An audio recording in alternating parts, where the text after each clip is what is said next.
Tengan ustedes muy buenas noches. Vamos a dar por iniciado la semana número 4 de la unidad didáctica modelamiento, metodología y desarrollo de software, turno nocturno. Como es costumbre, vamos a pasar pasando lista, comiencen.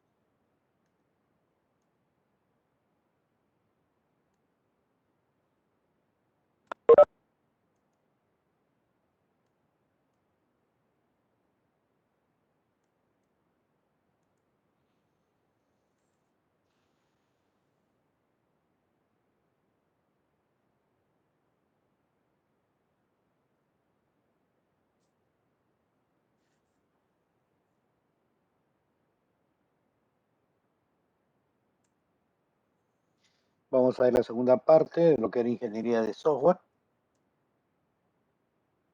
Vamos a ver lo que son recursos.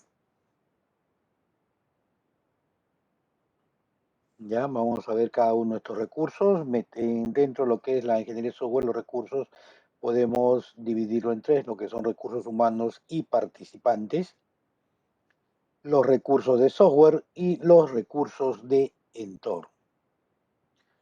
Los recursos humanos y participantes, ¿no? Nos dice acá que son todas aquellas personas que intervienen y participan activamente en el ciclo de vida del desarrollo de software desde cualquier instancia del proyecto.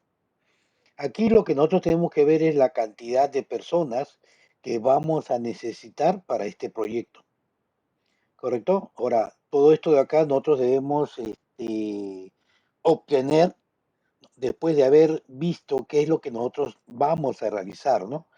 Con cada etapa implicada en este proyecto. Cuántos analistas, cuántos desarrolladores, cuántos arquitectos de hardware o de software, ¿no? Qué parte van a ser administradores, quiénes van a ser diseñadores, si vamos a trabajar con redes, qué cantidad de personas vamos a necesitar en cada uno de ellos para el desarrollo de este proyecto de software. Recursos de software son aquellos componentes de un software que son usados en otras aplicaciones de la misma índole. O sea, estos software que nosotros vamos a utilizar nos pueden reducir costos y tiempo, ¿no? Por ejemplo, para diseñar los diagramas, utilizamos el UML, perdón, el Rational Rows. Podemos utilizar algún tipo de software que nos permitan poder diagramar, como son, por ejemplo, las herramientas Case, que me permite a mí poder diagramar o diseñar estructuras de base de datos y después implementarla con algún administrador directamente. Para poder desarrollar la documentación puedo utilizar Word, ¿no? Necesitamos utilizar algún tipo de software para generar nuestros prototipos también, ¿no? Entonces, todos estos software, que es lo que vamos a utilizar, están contemplados dentro de los recursos de software. Recursos de entorno son aquellos componentes de un software que son usados en otra aplicación. Ah, no, acá ya me equivoqué. Este recurso de entorno, más que todo, tiene que ver con el hardware, ¿correcto? Aplicaciones de hardware que me permiten proporcionar para poder utilizar el software. Es decir, los equipos que voy a utilizar, servidores si es que voy a utilizar, ¿correcto? Todos ellos que deban estar dentro de este conjunto de recursos de entorno. Y voy a utilizar impresoras, voy a utilizar escáner, voy a utilizar de repente por ahí unidades de cinta para poder grabar o levantar la información, ¿correcto? Con respecto a todo este proyecto. Ahora vamos a ver la parte más importante de este proyecto, ¿no? El ciclo de vida de un proyecto de sistema. Ojo, ¿no? El ciclo de vida de este proyecto de sistema está dividida en varias etapas. Obviamente que cada etapa describe actividades que hay que realizar para obtener un conjunto concreto de productos de desarrollo del software, ¿no? Las cuales vamos a ver a continuación de esto. ¿Sí? Es importante que este ciclo de vida nosotros debamos mantenerlo para llevar en forma ordenada lo que nosotros queremos realizar. Primera parte dentro de este ciclo de vida, tenemos lo que es la recopilación de requerimientos. Ya esto nosotros lo hemos visto, pero de todas maneras vamos a andar un poquito más, ¿no? En esta primera etapa, lo que se hace es recopilar información a través de encuestas con el cliente, ¿no? Lo cual permite obtener una visión de alto nivel sobre el proyecto, poniendo énfasis, ojo, en la descripción del problema desde el punto de vista de los clientes y para los desarrolladores, ¿no? También podemos considerar la posibilidad de una planificación de los recursos sobre una escala de tiempo, ¿no? También podemos reprogramar estas situaciones y podemos optimizar. Ya hemos visto que en esta parte es la parte más, una de las partes más importantes, porque de aquí es lo que nosotros vamos a obtener todos los datos con respecto a qué hace el sistema, cómo lo hace desde el punto de vista del cliente o del usuario en este caso. De ahí tenemos análisis. El propósito principal de esta etapa, ¿correcto? Es conseguir, digamos, entender, ¿no? Nosotros debemos tener un entendimiento más exacto de estos requisitos, ¿no? Y obviamente esta comprensión nos va a permitir a nosotros poder describir este sistema con mayor facilidad para que más adelante podamos estructurar el sistema completamente, ¿no? Incluyendo pues toda la arquitectura, cómo está distribuido, cómo funciona, qué áreas están involucradas, ¿no? Si es que es un proyecto multiáreas, ¿no? Por ejemplo, yo puedo hablar de un sistema de ventas y en este sistema de ventas están involucrados quiénes, está involucrado el almacén, está involucrado producción, está involucrado contabilidad, está involucrado, por ejemplo, ventas necesariamente, ¿no? O sea, involucra muchas áreas y el tener el conocimiento, comprender toda esta magnitud, ¿no? Es lo más importante también dentro de la parte de lo que es el análisis, ¿no? Ahora, el análisis de requerimientos nos facilita, obviamente, ¿no? Especificar cada una de las funciones de lo que realiza, ¿no? El comportamiento que debe realizar el programa. Aparte de que nos va a permitir, por ejemplo, conocer todas estas interfaces que puede existir en el sistema, ¿no? Ahora, esto también nos permite a nosotros poder, ¿cómo les puedo decir? Afinar, ¿no? Lo que es la parte del software, porque cuando nosotros tenemos ya el conocimiento pleno, entonces la parte del desarrollo, la parte del diseño que nosotros queremos ver con respecto a esto, va a ser mucho más fácil poder entender, ¿no? Entonces, como que al conocer esto perfectamente, nosotros le vamos a decir exactamente al diseñador qué es lo que debe realizar, ¿no? Y cuáles son estas funciones que ellos lo van a traducir a través de diagramas y obviamente después de eso a la implementación del código en sí, ¿no? Bueno, por último, estas especificaciones, este análisis que vemos acá, estos requerimientos, lo que hace es suministrar al cliente y obviamente a nosotros, a la parte de desarrollo, de análisis, los medios para poder conocer cómo funciona este sistema, ¿no? Y si mientras mejor comprendamos, obviamente, nuestra arquitectura, el desarrollo que vamos a realizar va a ser más sólido y estable. Fallamos en esta parte, obviamente, el diseñador se basa en lo que nosotros realizamos. Ahora, acá hay una parte que es importante, las limitaciones, ¿no? En esta etapa, lo que se ve o lo que se trata de detallar es hasta dónde alcanza nuestro proyecto de sistema. Ya eso lo habíamos conversado anteriormente, ¿no? Lo que nosotros tenemos que hacer es delimitar qué es lo que nosotros vamos a realizar o qué es lo que ellos nos han solicitado. Esto es muy importante, ¿no?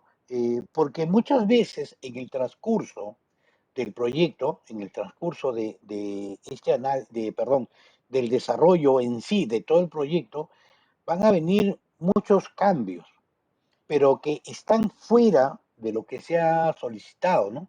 Fuera del proyecto. ¿Y esto qué va a hacer? Esto va a permitir de que si que vamos a realizar estos cambios, ¿correcto?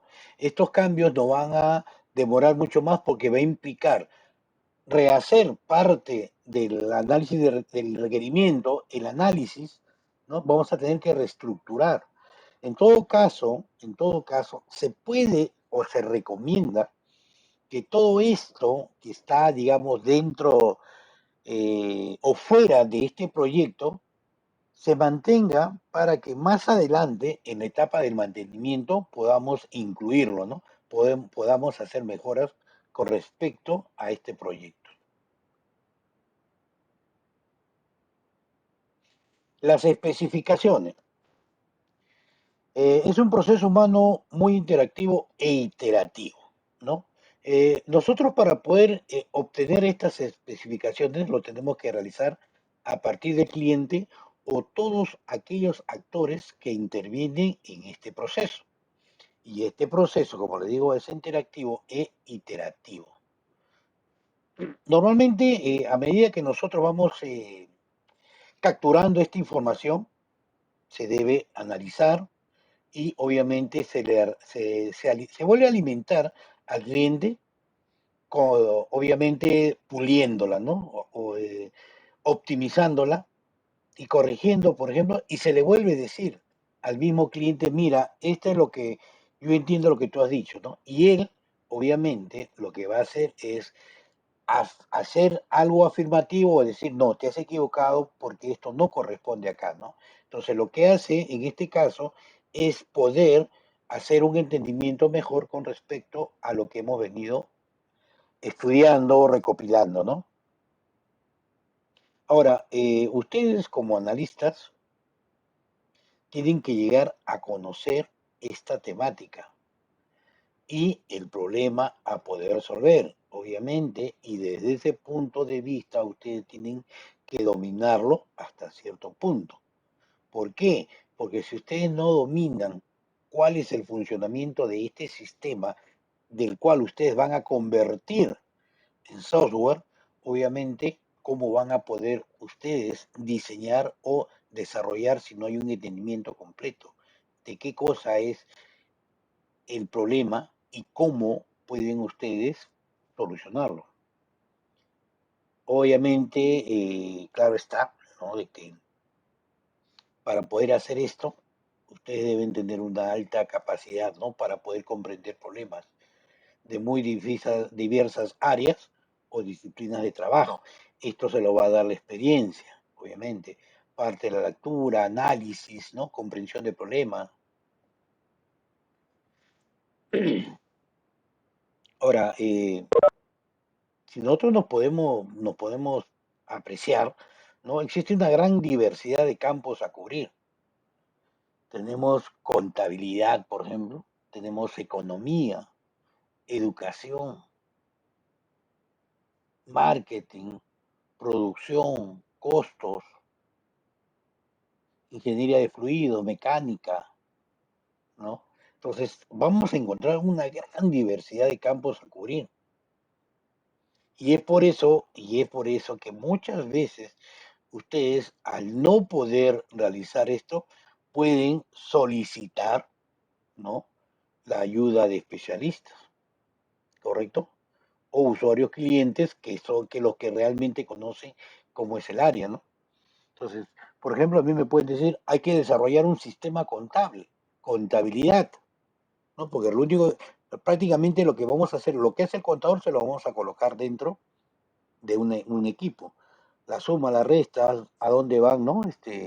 La parte contable, los activos, los pasivos, análisis de costos y todo lo que conlleva esa situación. Entonces, una de las cosas importantes es de que nosotros debemos conocer esta parte y si no lo conocemos, entonces debemos buscar la asesoría de especialistas o de gente que realmente conoce profundamente esta área, ¿no?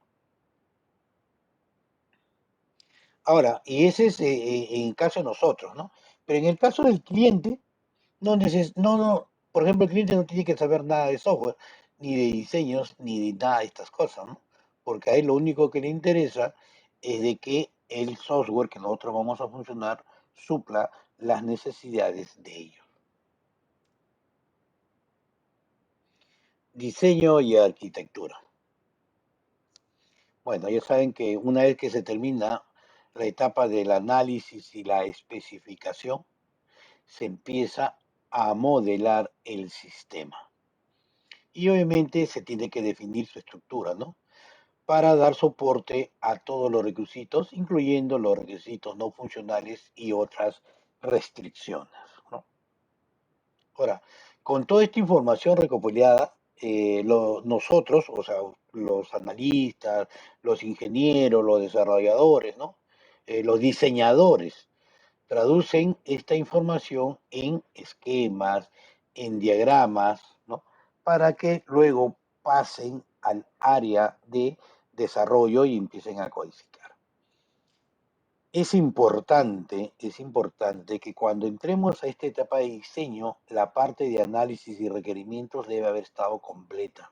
Se debe haber llegado, digamos, tenemos que tener una seguridad del 95%. Porque, ¿qué implica poder no tener completamente los requisitos y requisitos no funcionales, ¿no?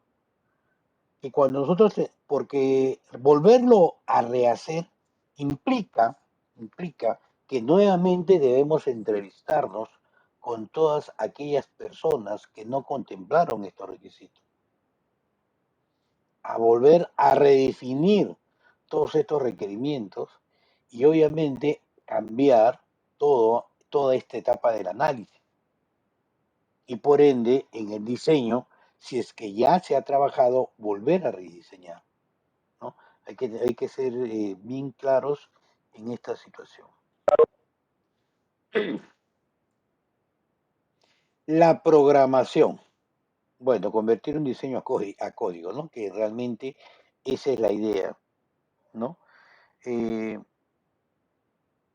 Nos dicen algunas personas, algunos autores, nos dicen que esta etapa es la parte más importante del trabajo dentro de lo que es la ingeniería de software, porque en realidad se basa eso, ¿no? Pero no necesariamente es la que demanda mayor trabajo ni la más complicada. Ahora, la complejidad, digamos, la dificultad que puede tener esta etapa y la duración está relacionada con el tipo de lenguaje que ustedes vayan a realizar, ¿no? Y obviamente también con la calidad del diseño que a ustedes le han brindado. Si el diseño, su diagrama de secuencias está bien hecho, por ejemplo, entonces ustedes como programadores lo único que hacen es leer y convertir, leer y convertir, leer y convertir, y con eso es suficiente, ¿no?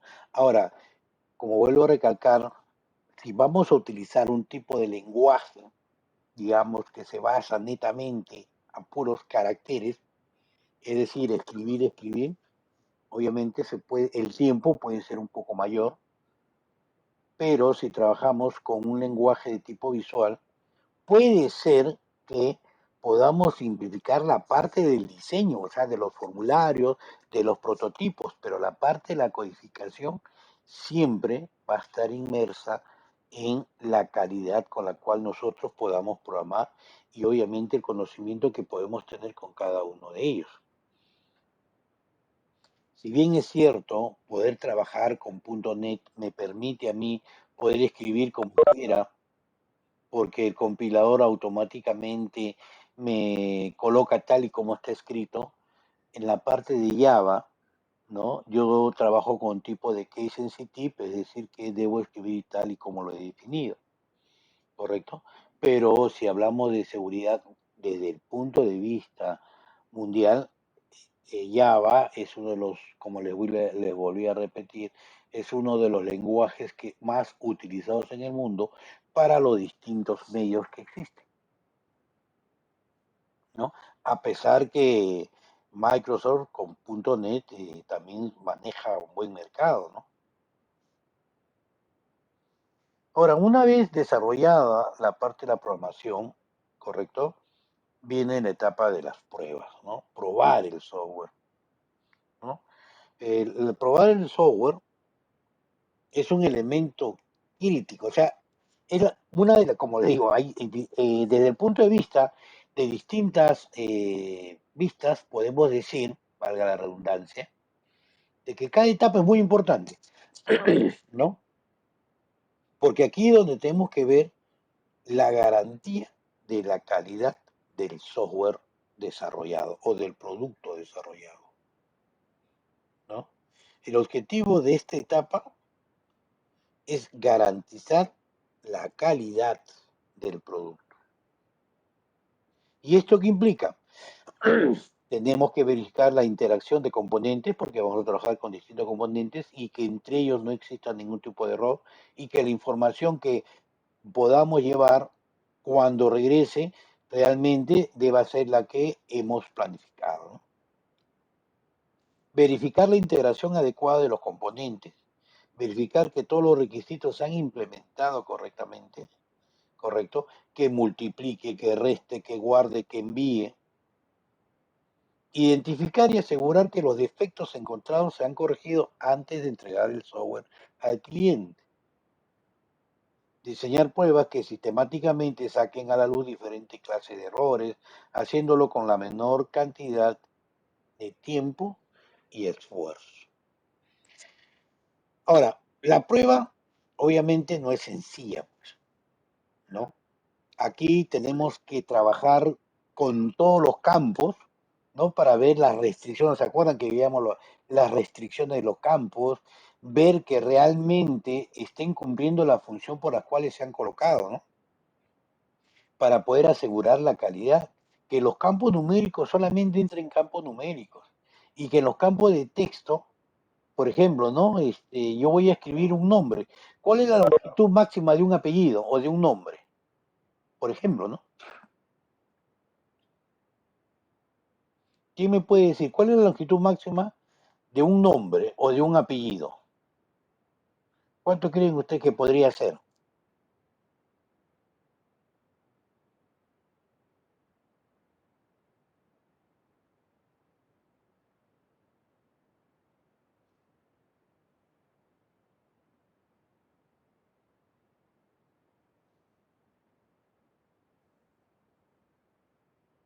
Y la longitud mínima,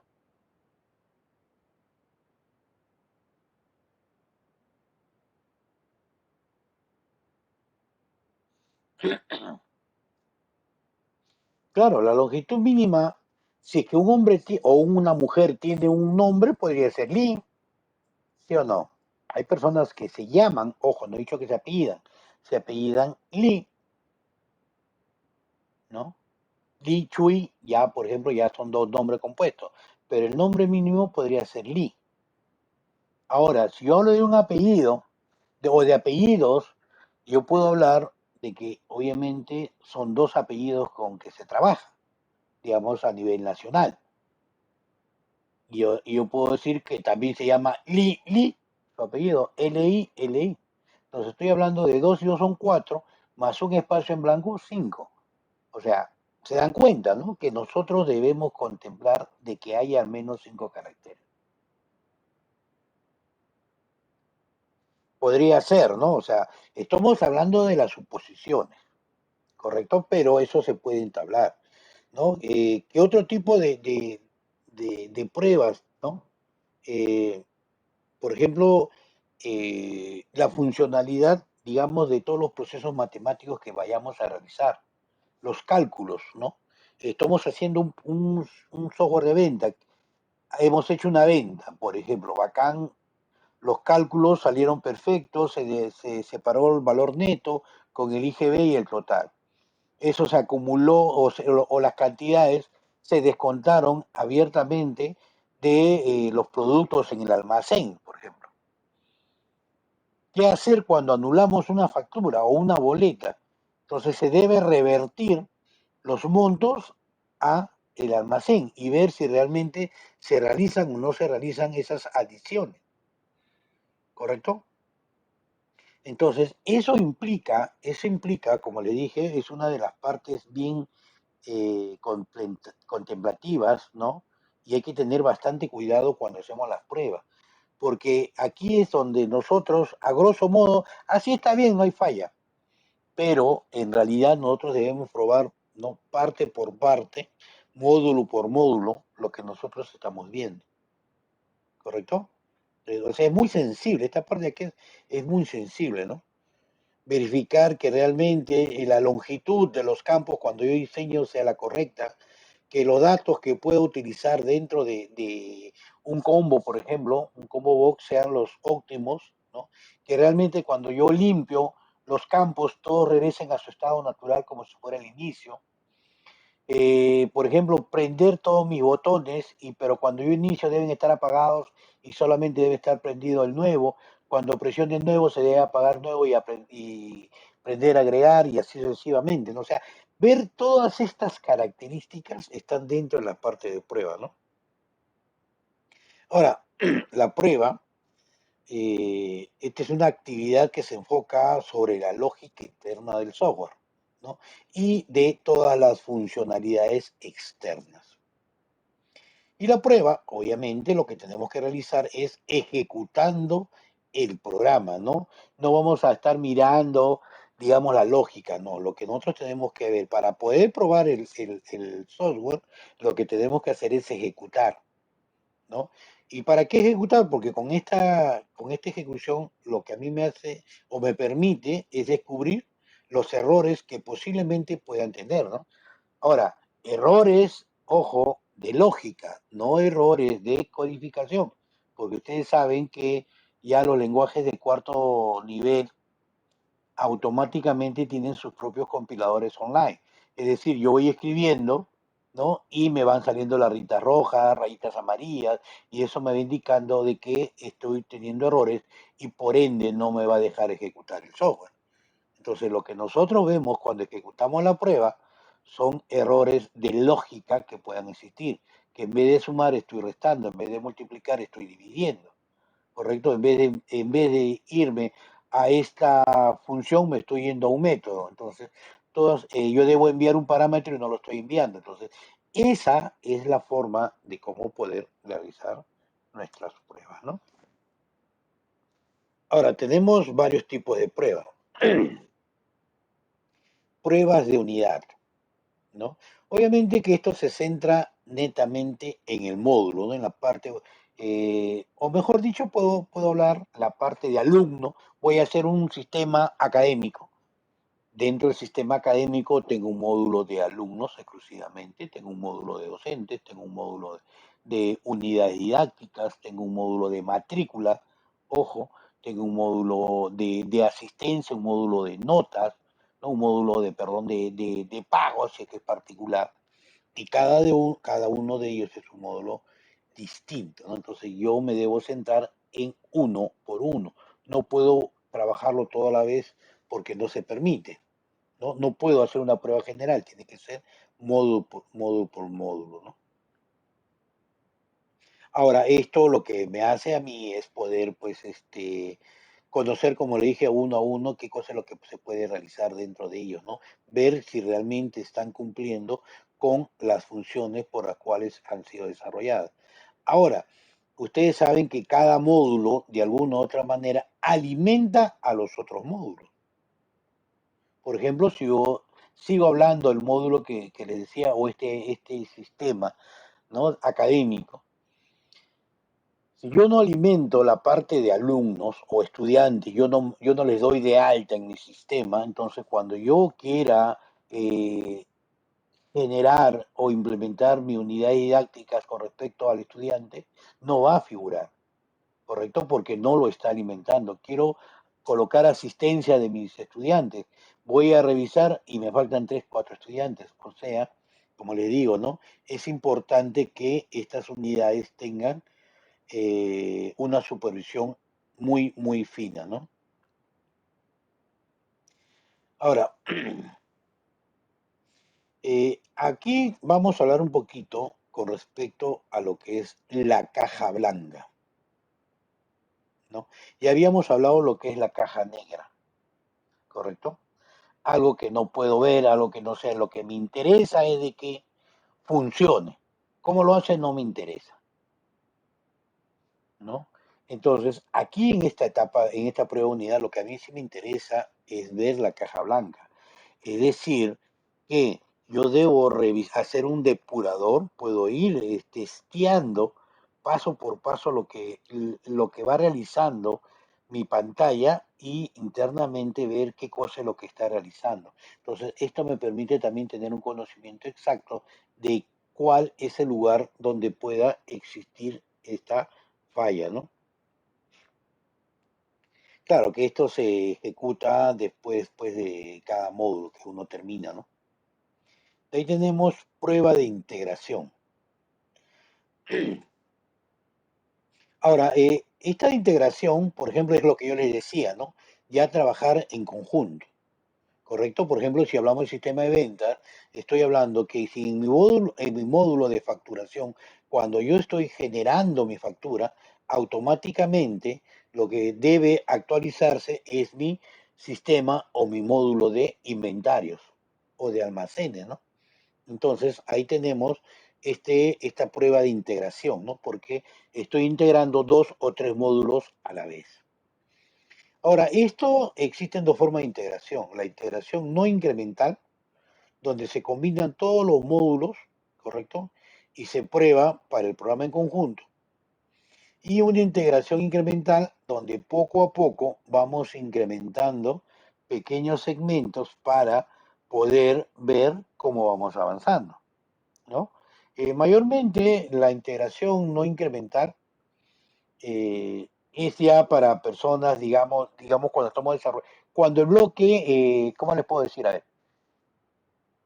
Cuando yo designo el desarrollo del software a distintos tipos de personas, ustedes, grupo, se van a encargar del módulo de inventarios, ustedes se encargan del módulo de ventas, ustedes del módulo de producción, ¿no? Entonces, esos módulos a su vez están integrados, pero son trabajados indistintamente. Entonces, estos al final lo que hacen es solamente juntamos, ¿correcto? Y lo probamos. Entonces, a esto se llama no incremental. En cambio, cuando hagamos incrementalmente, es decir, que vamos yendo paso por paso, ¿no?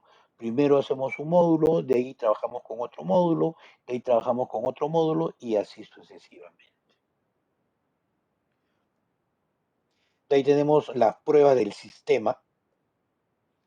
Esto lo que hace es verifica que cada elemento, o sea, que cada módulo encaje de forma adecuada y que obviamente tenga la funcionalidad y el rendimiento del sistema total, ¿no? Esta prueba del sistema está formado, digamos, por una serie de otras pequeñas pruebas, ¿no? Que es lo que me va a permitir poder conocer profundamente si este sistema está bien hecho o no. Dentro de esta prueba del sistema tenemos la prueba de validación. Esta que nos dice, ¿no? Nos permite tener una seguridad de que este software, satisface todos los requerimientos funcionales y de rendimiento, es decir, todo lo que ellos nos han pedido, ¿correcto? Está funcionando. O sea, aquí valido lo que le decía anteriormente, ¿no? La validación. valido que en este campo debe ingresar esto, que cuando presione tal botón debe hacer tal cosa, cuando presione escape se borre la pantalla y me imprima, ¿no? Si presiono F2 me debe imprimir directamente a la impresora y así sucesivamente, ¿no? ¿Correcto? Después tenemos pruebas de recuperación. Bueno, que obviamente como su nombre lo dice, ante un error que puede existir, se pueda llevar a cabo una recuperación apropiadamente. Muchas veces se cuelga el software, ¿correcto? Y dice, ¿se acuerdan ustedes cuando trabajaban con Word a veces, ¿no? Word, Office, o el Office, ¿no? Se colgaba, se le malvaba la máquina, se iba a la energía eléctrica, automáticamente decía, se perdió todo lo que he hecho, ¿no? Entonces, existe una forma de poder, ahora estos sistemas vienen con un sistema de backup, de autoguardado. Entonces, igualito sucede con estos software. Debemos colocar dentro de nuestros niveles de seguridad de que exista parte de esta evaluación deba tener sistemas de recuperación. Pruebas de seguridad. Aquí lo que verificamos es que todos los mecanismos de protección estén instalados. Sí, vamos a trabajar con qué tipo de arquitectura, quiénes son los que van a tener acceso, qué niveles de acceso va a tener cada uno de estos roles y qué cosa es lo que puedan realizar. Prueba de resistencia, ¿no?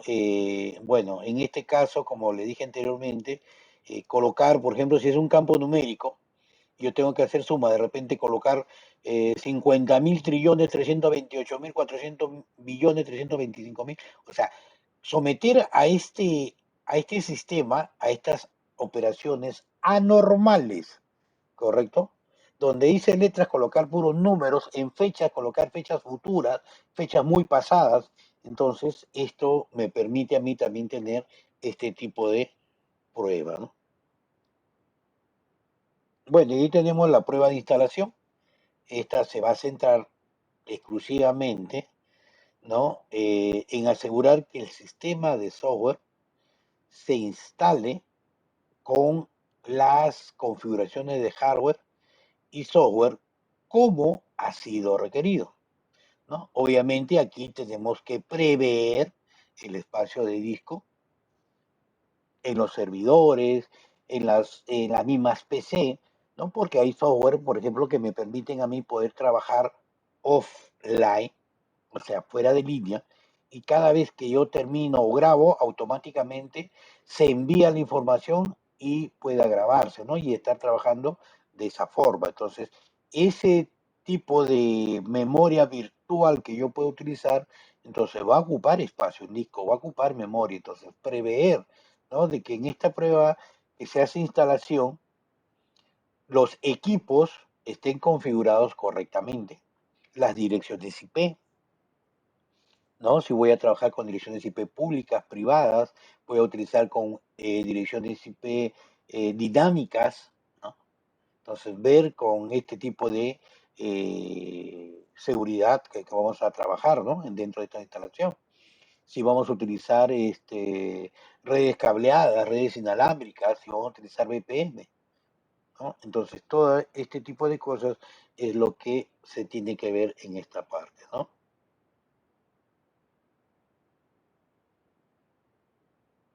Y después tenemos pruebas de regresión. Bueno, estas pruebas de regresión, digamos, nos permiten a nosotros ejecutar, eh, a ver, ¿cómo le puedo decir esto? Con la versión anterior, ¿no? Si, esto siempre y cuando es si que existen dos sistemas, el antiguo y el nuevo, ¿no? Tratar de trabajar con el sistema antiguo y ver cómo funciona con el sistema nuevo y hacer los ingresos desde ese punto de vista para ver, ¿no? De qué defectos identificados puedan existir con la anterior prueba, ¿no? Y de alguna u otra manera poder trabajar. Una vez que se hacen estas pruebas de regresión, se hace una comparación. Y esta comparación lo que me permite es ver si es que realmente están bien hechas estas pruebas.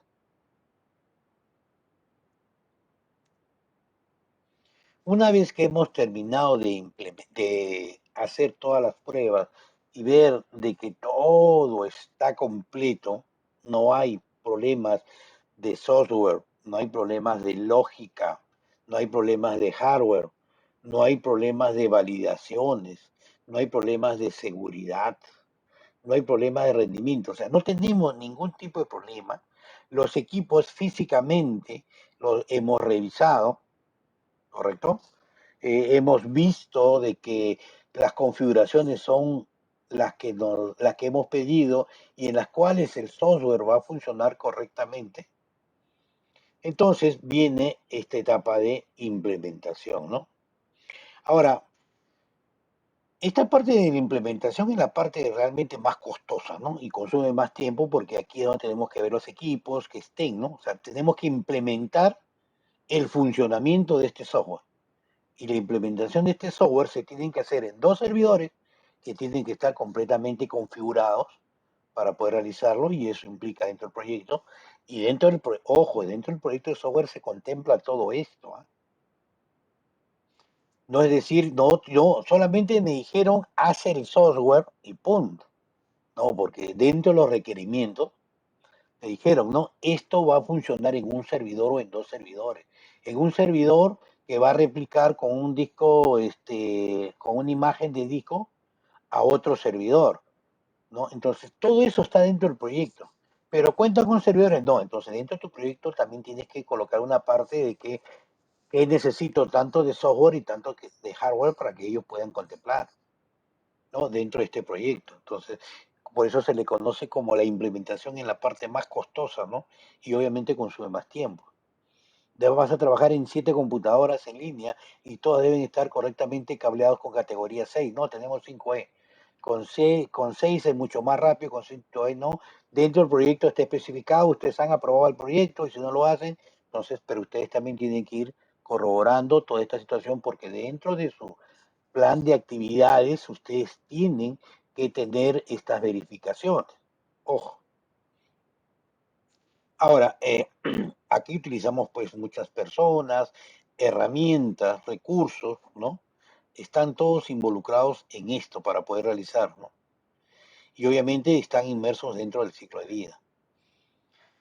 Bueno, aquí lo que se hace es instalar un nuevo sistema de información, ya obviamente el software, ¿no? Para que empiece a trabajar. Y a partir de que esto ya está instalado, se deben capacitar a todos los usuarios para que puedan utilizarlo, ¿no? Obviamente, valga esta aclaración, aquellos usuarios que están involucrados con el sistema, pues, ¿no? O aquellos, adicionalmente a aquellos usuarios que la gerencia, ¿no? O los dueños de la empresa o el cliente les diga, mira, adicionalmente a ellos, a estos otros usuarios también capacítalos en tales cosas, ¿no? O en todo. Bueno, ya esa es cuestión de ellos, ¿no? Ahora, la instalación tiene 4 métodos para poder realizarse. El directo, el paralelo, el piloto y en fases. Retiro. El método directo, ¿no? El método directo, lo que sucede es que, a ver, ¿cómo les puedo decir? A ver, porque ya. En el método directo, obviamente, ¿cómo les, eh, existen, no sé si comenzar con el paralelo. Vamos con el paralelo primero, ya para poder especificar. En el método paralelo, el sistema antiguo con el sistema nuevo trabajan conjuntamente. ¿Qué sucede en este caso? Puede ser de que una empresa, ¿no? Ya tengan un sistema y que lo que ellos desean es actualizar o hacer uno nuevo. Quieren desarrollar un nuevo software que permita, obviamente, tener muchas cosas mejores que el anterior, porque el anterior pues, lo hicieron en el año 2000, ¿no?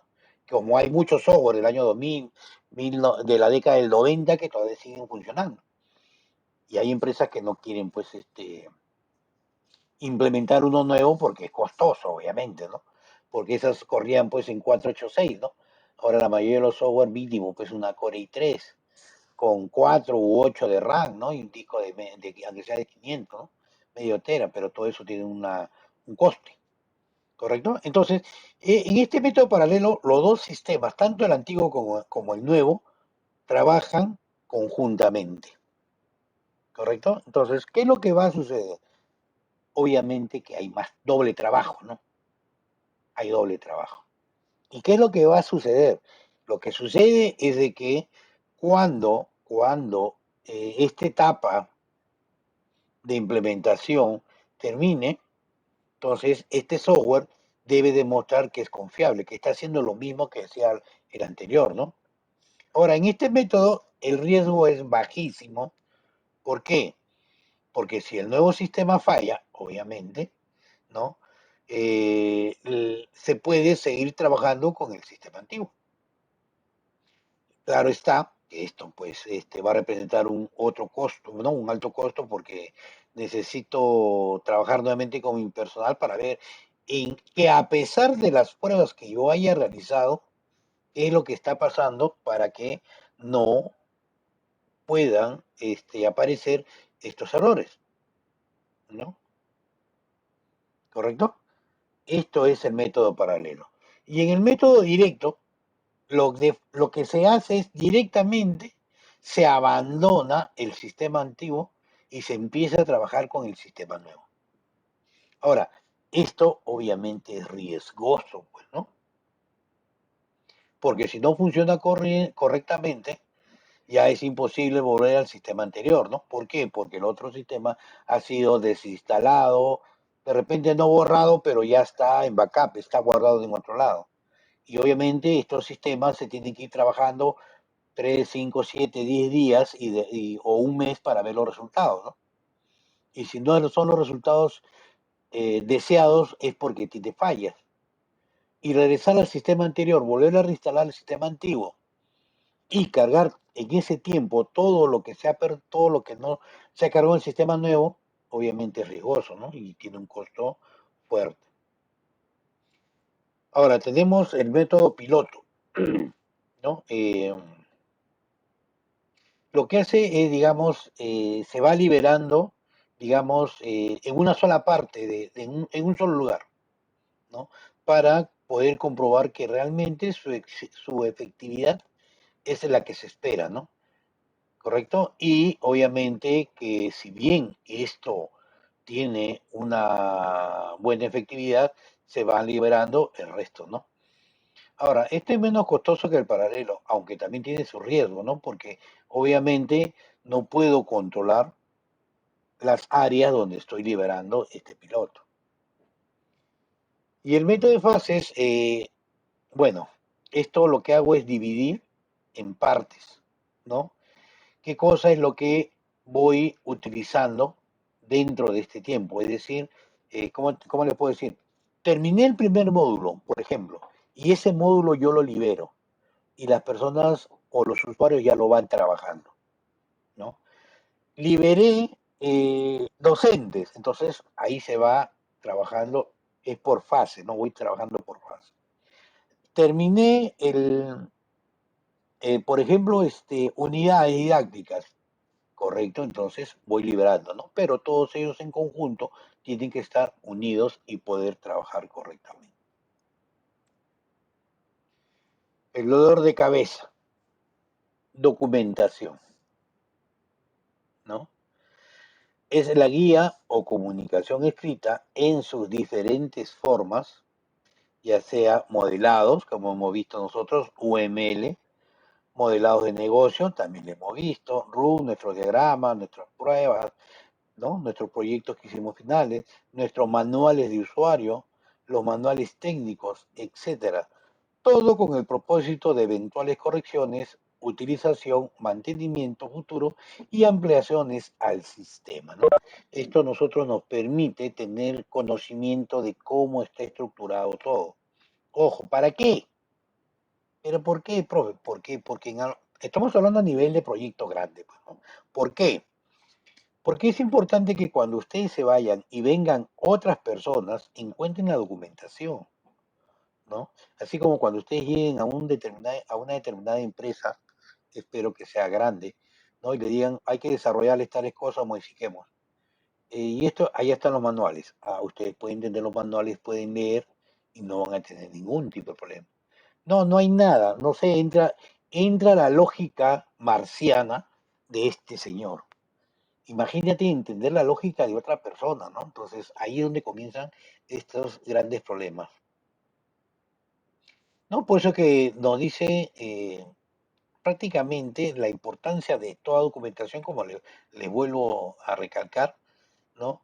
Radica en que a menudo un sistema escrito por alguien, no por una persona, es modificado por otro, porque no todos estamos perdiendo. Bueno, al menos en las empresas casi siempre no para mucho porque encuentras otro lugar donde te pagan mejor y obviamente vas migrando, ¿no?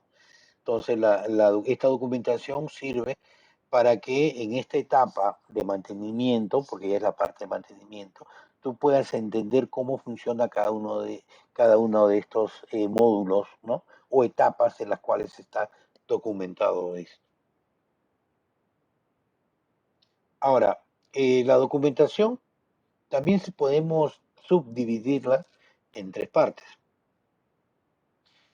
Son las documentaciones internas, son los comentarios o los mensajes que se añadan al código fuente. Ojo, dentro del código fuente, han visto ustedes, hay veces que nosotros colocamos, ¿no? Yo no lo estoy colocando, pero ya a partir de mañana voy a empezar a colocar, digamos, qué cosa es lo que hace cada una de estas opciones, porque ya es importante saber qué es lo que hace, ¿no? Para que ustedes tengan más o menos conocimiento. Esta línea, por ejemplo, no tal cosa hace tal cosa y ustedes van viendo, ¿no? A esto se le conoce como una documentación interna. Y con esto, obviamente, tengo mejor entendimiento pues a lo que hace esta parte, ¿no?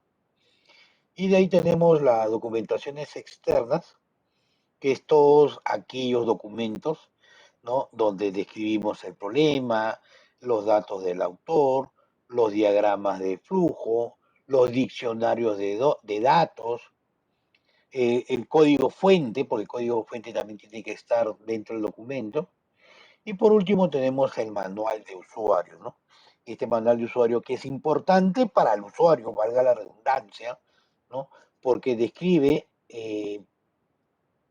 todo, paso a paso, cómo funciona el programa, ¿no? Ahí le dices, oye, aquí solamente coloca número, pero a pesar de que tú le dices coloca número, él va a querer colocar letras, ¿correcto? Aquí pon campo de fecha, y la fecha, el año tiene que ser con 4 dígitos, y él lo va a colocar con 2 dígitos.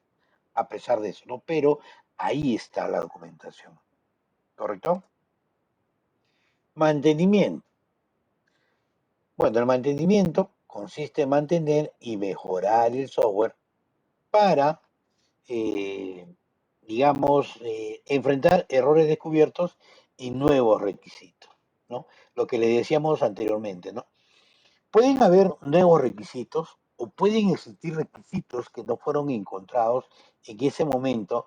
¿Por qué? Porque el cliente en ese momento no se recordó, no quiso recordar, ¿no? O para él en ese momento no era importante, ¿no? Pero una vez que se desarrolló todo el sistema, ellos vieron ya conveniente poder implementar estos nuevos requerimientos. Entonces, ahí puede decirse que entra la etapa de mantenimiento, ¿no? Entonces, esta etapa de mantenimiento me permite a mí poder hacer mejoras, ¿correcto? Sobre lo que ya está hecho. No reestructurar desde el inicio, no, sino simplemente hacer mejoras solamente de estas partes, ¿no? Ahora, a estas pequeñas partes de trabajo, ¿no? O arreglar errores son conocidos como bugs, ¿no? Son defectos, ¿correcto? Son defectos de software. Esos bugs son conocidos como defectos de software, ¿correcto? Estos son fallos o son deficiencias que no se encontraron a la hora de crear el programa de software, ¿no? Estos pequeños bugs, ¿no? Estos pequeños fallos que se encuentran, existen en todos lados, porque no se vio en ese momento y es donde nosotros los conocemos como los famosos parches. Los parches estas actualizaciones. Por ejemplo, Windows, ¿no? Encuentra un bug, entonces va a encontrar de que en este caso ellos no previeron de que de repente de esta forma que dejaban una puerta abierta de seguridad y por ahí podían los virus ingresar, los hackers podían acceder a tu equipo. Entonces ellos generan unos parches, unos programitas de actualización, por eso se llama mantenimiento, y van actualizando constantemente estos errores que puedan existir. Por ejemplo, dentro de mi etapa de desarrollo de software, yo no he previsto si se apaga el servidor, automáticamente dejo de funcionar, ¿no? Entonces yo puedo prever que en el caso de que yo pierda conectividad, puedo generar digamos, un archivo en mi propio disco, que cuando se vuelva a colocar, digamos, en línea el acceso, automáticamente esos datos son enviados a el servidor.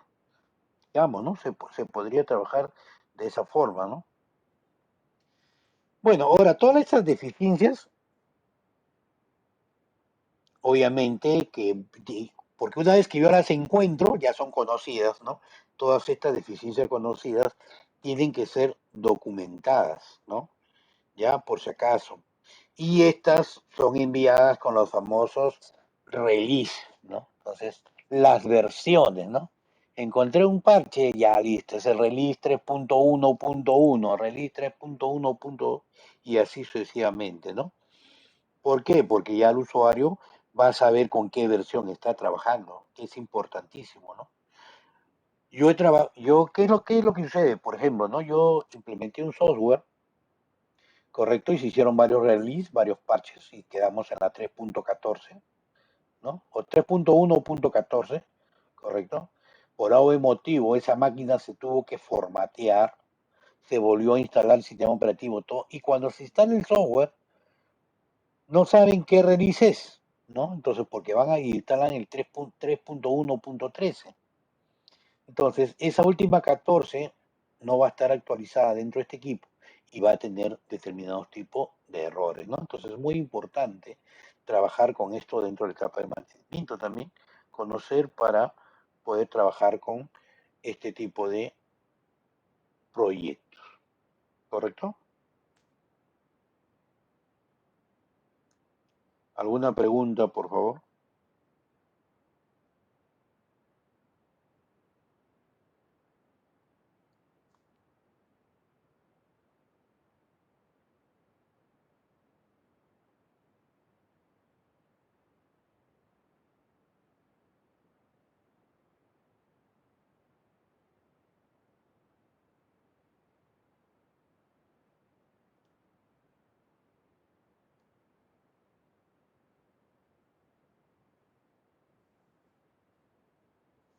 ¿Por qué se cuelga el sistema? Existen muchos factores, N tipo de factores. Primeramente, a ver, hablamos del sistema, hablamos del software, ¿no? Correcto, porque podemos hablar del sistema de un servidor, podemos hablar del sistema operativo que es un sistema, ¿no? Entonces, de repente la máquina es la que se está colgando. Entonces, tenemos que diferenciar, ¿no?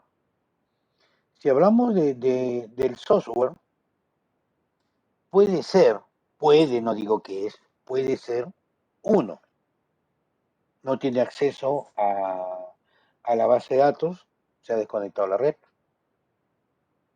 ¿no? No te deja trabajar, se colgó, te empieza a botar errores. Dos, le faltó memoria, no está liberando bien, digamos, los archivos o todas aquellas tablas que trabajan en memoria no la están liberando y se está acumulando y llega un momento en que se satura la memoria y hay un overflow, ¿no? O sea, hay un sobrecarga de la pila, sobre trabajo y automáticamente se cuelga el sistema, no te deja ni avanzar ni para adelante ni para atrás, ¿correcto? Y otro factor puede haber, que puedes entrar en un loop, o sea, comienza a realizar procesos, ¿correcto? Y no encuentra un final, ¿no? O sea, encuentra el final y en el final te dice, ya, anda a tal sitio, no. lo regresas nuevamente al inicio y comienza a generar un loop infinito, ¿no? Y se cuelga. Se satura igualito a la memoria y hay esta situación. O de repente empiezas a escribir internamente archivos y también generas un loop y se llena tu disco y se cuelga, ¿no? Puede ser que esté fallando tu memoria. Ya vamos a sacar la parte del hardware, ¿no? Se recalienta tu procesador y se cuelga. No está funcionando bien tu ventilador. La memoria, uno de los bancos de la memoria ya está fallando. El disco duro ya tiene como 5 años. No utilizan estabilizador de corriente, ¿no? Entonces, obviamente, la fluctuación de corriente hace que genere fallos en los sistemas eléctricos. El bucle es empezar a dar vueltas y vueltas y vueltas y vueltas. Es como si yo agarro, le digo, por ejemplo,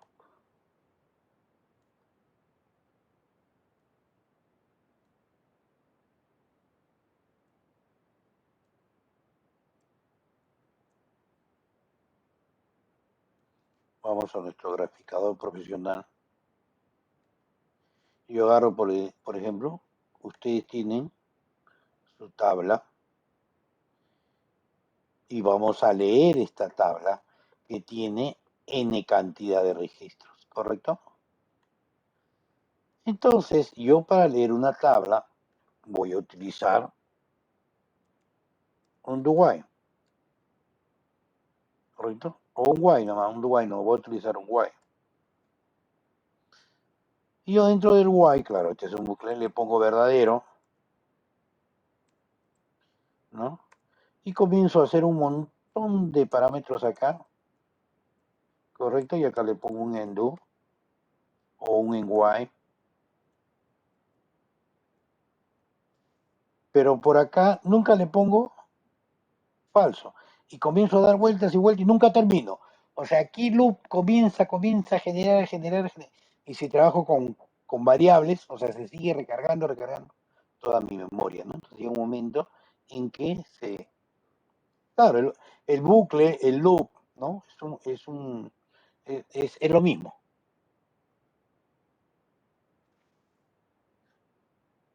¿El bucle es similar al loop? Sí, profesor. No, profesor, no, me estás negando. Me estás preguntando que no, que lo niegue, ¿ya? Por si acaso. Entonces, ese es un loop.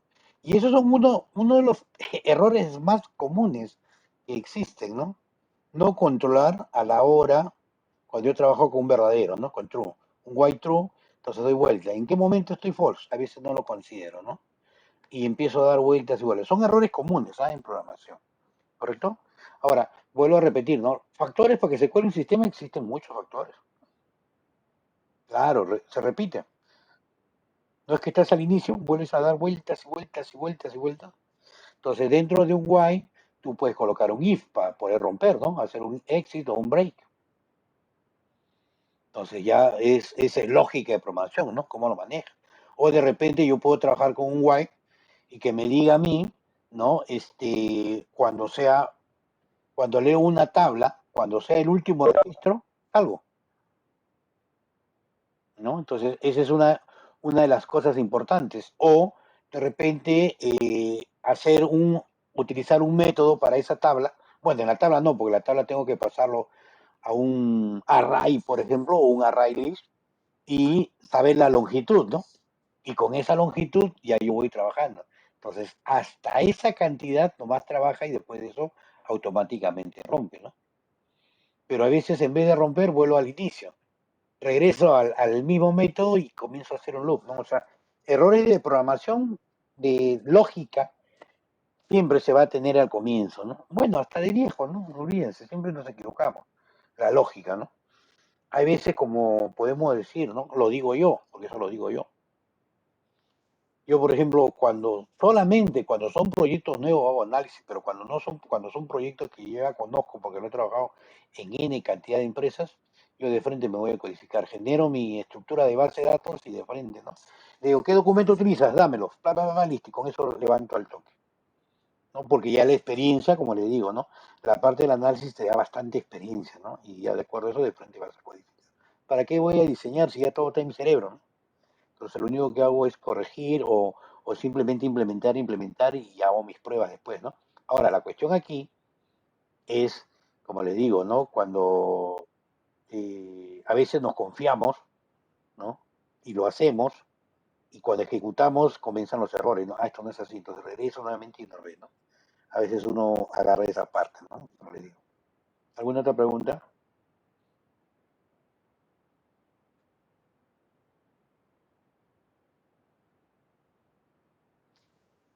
A ver, la pregunta, como siempre, ¿no?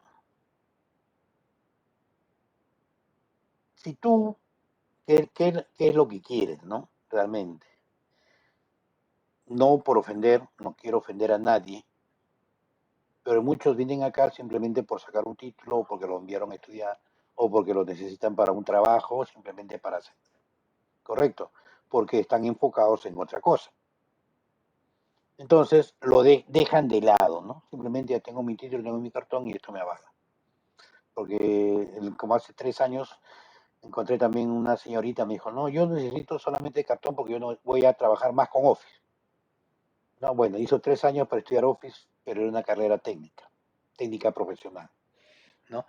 Entonces, lo que yo les digo, ¿no? Si tienes pensado desarrollar una carrera exclusivamente en sistemas, ¿correcto? No necesariamente puedes ir a la universidad, ¿no? Puedes hacer tu complemento de programación en sistemas UNI. La mayoría de los estudiantes de la universidad, la mayoría, por no decirte el 80% de los alumnos que estudian ingeniería de sistemas, se van a sistemas UNI a estudiar programación, reparación, redes, porque las universidades, igualito que el instituto, solamente les enseñan una pequeña parte. El resto, búscalo donde sea, practica o complementa en estos pequeños academias, institutos, ¿no? Ahora, dentro de lo que es programación, como te digo, ¿no? Parte de la programación es, si tú quieres programar, es tu lógica, ¿no? Entonces, la lógica es importante porque eso es lo que me permite poder aplicar. Yo puedo conocer 100% las instrucciones de un lenguaje de programación, como le dije anteriormente. Yo lo sé de memoria, pero eso, cómo esas instrucciones yo tengo que aplicarlas en este software. ¿Dónde debo utilizar un if? ¿Dónde debo utilizar un if anidado? ¿Dónde utilizo mejor un while o un for? ¿Dónde utilizo un select? ¿No? ¿Dónde utilizo los case? Entonces, ¿en qué momento? ¿No? ¿Cómo hacerlo? ¿Cómo genero mis clases? ¿No? ¿Qué me recomiendan trabajar? N capa, 3 capas, MVC, top-down, estructural. O sea, esa parte es, ¿no? ¿Cómo utilizarlo? Es decir, a mí me dan, ¿no? Tipo MacGyver, ¿no? O MacGyver, no sé cómo. No, ya para mí es MacGyver. Que tienes ahí los implementos y cómo lo utilizas para crear algo. Porque yo puedo saber mucho código, pero cómo voy a utilizarlo para poder implementar. Y ahí es donde viene el problema. ¿Correcto? ¿Alguna otra pregunta?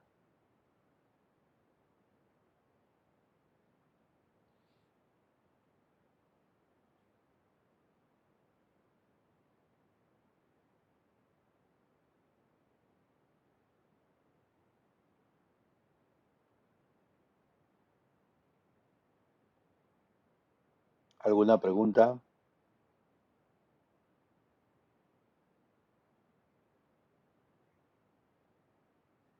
¿Alguna duda? ¿Alguna consulta? ¿Algún problema?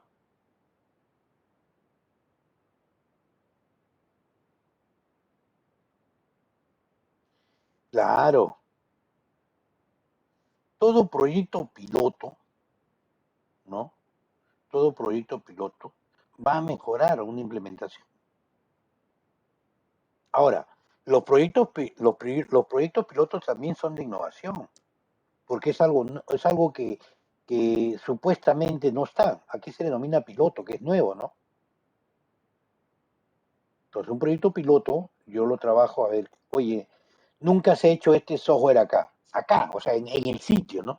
Porque puede haberse hecho en otro lado, pero aquí nunca se ha hecho. ¿Por qué? No contábamos con equipos, no contábamos con personal, no contábamos con el conocimiento, pero ahora sí ya lo contamos. Entonces, vamos a generar un proyecto piloto. O sea, obviamente que el proyecto piloto va a tener muchos errores porque es la primera vez que se va a realizar, ¿no? Y obviamente este tipo de proyectos pilotos involucra más personal, más tiempo, de repente dinero, ¿no? ¿Por qué? Porque implica capacitaciones, porque no lo hemos hecho anteriormente. Y una vez teniendo este proyecto piloto que ya dejaría de ser un piloto, ¿no? Entonces sí ayuda a implementar nuevos proyectos de innovación.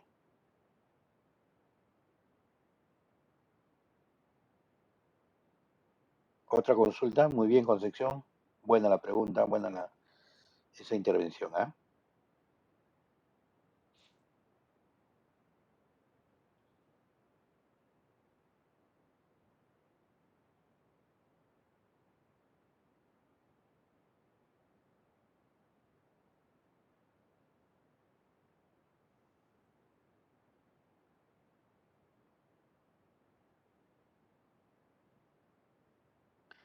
Ah, me había olvidado y ahora me había olvidado quitarle esa. Ahora sí, seguramente porque le he puesto la llave y ahora sí. Disculpe, no sé en qué lugar tengo que descontar eso. Ya lo digo. Buenas noches. Hola. Sí, disculpa, sino que el sistema por defecto le pone la llave, no ese candadito, y Eh, me había olvidado quitarle, man, discúlpame, sí. Dime. Solo soy Alonso García. Quería hablarles sobre mis inasistencias que he tenido en esta semana que ha pasado. Ya. Las inasistencias, No he ojo, podido entrar a clase ya, ni el sábado ni la semana ya, pasada. vuelvo a repetir, Sí, para todos en lo que pasa es general. que, Te digo, no, para que después ya simplemente te digo cuál es el trámite. Tú, si es por A, B o C motivo, entonces tú tienes que mandarme si es conmigo solamente, envía un correo, correcto, a través del Chamilo, especificando por qué no has asistido y con las evidencias del caso. Nada más. Pero sí, lo que pasa es que, si es para todos los profesores, ya eso es a través de un food, pues, ¿no? Que lo envías a través del instituto. Pero si es conmigo, envíame un correo a través del Chamilo, ¿correcto? Ahí especificas por qué los días, lo, los cursos y por qué, y envías evidencias y no hay ningún problema. ¿Correcto? Ya, lo que pasa es que las únicas evidencias, o sea, no tengo foto, no tengo nada, sino que lo que pasa es que es por motivo de trabajo. Lo que pasa es que yo antiguamente era estibador ya. y mi trabajo en la cual yo pertenecía, ya no generaba ingresos, se podría decir, así que me retiré de ese trabajo y ahora estoy manejando moto. Y a Ujú. veces hay más gente de noche que de día, ¿no? Y hay veces que me quedo hasta tarde porque por generar un par de soles más y Pero ese par de soles más te perjudica, si te das cuenta. sí, En lo que todo pasa es que como caso, ahora yo te puedo estamos te podría recomendar, recomendación, ¿ah? ¿Y por dónde te pasas a la mañana? Y en la noche trabajas tranquilamente. Lo que se enseña en la mañana se enseña en la noche, ¿ah? O sea, no hay ningún, para que no te veas perjudicado, ¿no? no, sí, lo que pasa es que la señora que me alquila la moto, porque Allá. no es una moto propia, es una moto alquilada. La señora que me alquila la moto me alquila la moto